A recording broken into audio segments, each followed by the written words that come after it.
தமிழக சட்டப்பேரவை காங்கிரஸ் தலைவர் யார் என்பதை சோனியா காந்தி விரைவில் அறிவிப்பார் என EVKS இளங்கோவன் தெரிவித்துள்ளார்.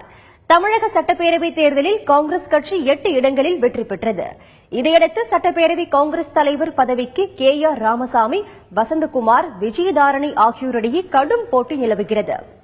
இந்நிலையில் புதுச்சேரி முதலமைச்சரை தேர்வு செய்த பின் நேற்று இரவு சென்னை வந்த காங்கிரஸ் மேலிட பிரதிநிதியும் டெல்லி முன்னாள் முதலமைச்சருமான ஷீலா தீட்சித், தமிழக பொறுப்பாளர் முகுல் வாஸ்னிக் ஆகியோர் தமிழக காங்கிரஸ் MLAக்களுடன் ஆலோசனை நடத்தினார்கள்.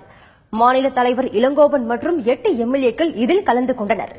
இந்த கூட்டத்திற்கு பின்னர் செய்தியாளர்களிடம் பேசிய இளங்கோவன், சட்டப்பேரவை காங்கிரஸ் தலைவர் யார் என்பதை அகில இந்திய காங்கிரஸ் தலைவர் சோனியா காந்தி விரைவில் அறிவிப்பார் என்று கூறினார். யார் சட்டமன்ற காங்கிரஸ் தலைவராக இருப்பதற்கு பொருத்தமானவர் என்பதை கேட்டிருக்கின்றார்கள். எல்லா காங்கிரஸ் சட்டமன்ற உறுப்பினர்களும் அவர்களுடைய கருத்துக்களை சொல்லி இருக்கின்றார்கள்.